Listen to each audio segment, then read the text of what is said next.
தளபதி விஜய் அந்த ஒரே ஒரு மனுஷனுக்கு இன்னும் எவ்வளோ தாண்டா குடைச்சல் கொடுப்பீங்க அப்படின்ற மாதிரி தான் இருக்கேன். ஜனநாயகன் நம்ம தளபதி விஜய் அவருடைய கடைசி படம் இன்னைக்கு வர வேண்டியது வரல, சென்சார் அடிக்கல, அதனால் இந்த படத்தை தள்ளி வச்சுருக்காங்க அப்படின்ட்டு நம்ம எல்லாருக்கும் தெரிஞ்ச விஷயம்தான். இன்னைக்கு காலையில் 10:30 மணிக்கு ஜட்ஜ்மெண்ட் வரப்போகுது அப்படின்ற மாதிரி சொல்லியிருந்தாங்க. சொன்ன மாதிரி ஜட்ஜ்மெண்ட் வந்துருச்சு. நேரடியாக நீ யூபையை கொடுத்துடணும் அப்படின்னு சொல்லிட்டு சென்சார் டீமுக்கு கோர்ட்டில் வந்து ஜட்ஜ்மெண்ட் கொடுத்துட்டாங்க. கொடுத்த அரை மணி நேரத்தில் வேறு விதமான ட்விஸ்ட் பண்ணிட்டானுங்க. என்னென்னா ஜட்ஜி மேலே கேஸ் போட்டானுங்க. ஐ மீன் இதுக்கு மேலே இருக்கிற ரெண்டு ஜட்ஜி வந்து அதை விசாரிக்கணும்னு சொல்லிட்டு ரீஅப்ளை பண்ணிட்டானுங்க. அதாவது இங்கே வந்து ஜட்ஜ்மெண்ட் வந்துருச்சு, நீங்கள் படத்துக்கு யூபையை கொடுத்து ஆகணும் அப்படின்னு சொல்லிட்டு அந்த ஜட்ஜ்மெண்ட் கொடுத்தாங்க இல்லையா, அந்த ஜட்ஜி மேலே மீண்டும் கேஸ் கொடுத்துட்டானுங்க. நீங்கள் சொன்னதில் வந்து எங்களுக்கு உடன்பாடு இல்லை, எங்களுக்கு அது வந்து பிடிக்கல அப்படின்னு சொல்லிட்டு ஜட்ஜி மேலே கேஸ் கொடுத்துருக்கானுங்க. கோர்ட் என்ன கேட்குதுன்னா, இப்போ தான் நாங்கள் ஜட்ஜ்மெண்ட்டே கொடுத்தோம், இவ்வளோ அவசரமாக நீங்கள் ரீஅப்ளை பண்ண வேண்டிய அவசியம் என்ன அப்படின்னு கேட்டால் அதுக்கு அவனுக்கிட்ட பதில் கிடையாது.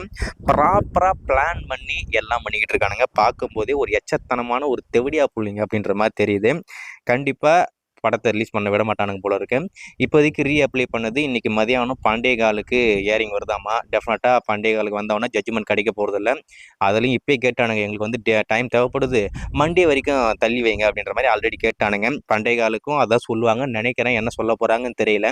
அதாவது கன்னித்தீவு மாதிரி இன்னமும் இந்த கேஸ் தொடர்ந்துக்கிட்டே போக போகுது. கேஸு வந்து சென்சார் கிடைக்கலன்னு சொல்லிட்டு கேஸை கொடுத்தா ஜட்ஜிக்கே கேஸ் போடுறானுங்க. அந்தளவுக்கு மோசமாக போயிட்டானுங்க. ஸோ வெயிட் பண்ணி பார்ப்போம் 2:15 என்ன நடக்குது அப்படின்னு சொல்லிட்டு. அவங்க கேட்குற மாதிரி மண்டேக்கு இந்த படத்தை கேஸை தள்ளி வச்சாங்கன்னு சொன்னால் அப்பயும் ஒன்றும் கிடைக்காது.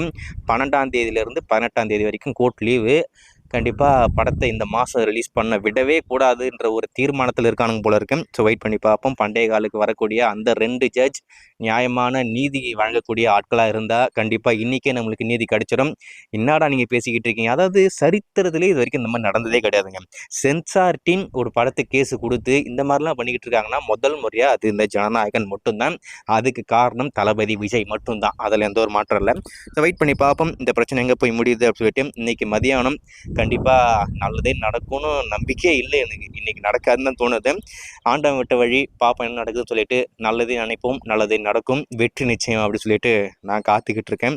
நீங்கள் இதை பற்றி என்ன நினைக்கிறீங்க அப்படின்றத மறக்காமல் கமெண்ட்ல மென்ஷன் பண்ணுங்கள். 2026 யோசித்து சிந்திச்சு உங்களுடைய முடிவில் எடுங்க. மாற்றம் கண்டிப்பாக தேவைப்படுது. இவனுக்கிட்ட நம்ம நாட்டை கொடுத்தா அது எப்படிலாம் சூழலுமோ, எப்படிலாம் ஊழலில் போட்டு குழப்பணுமோ எல்லாம் பண்ணிக்கிட்டு இருக்கானுங்க. வெயிட் பண்ணி பார்ப்போம் என்னதான் நடக்குது அப்படின்னு சொல்லிட்டு.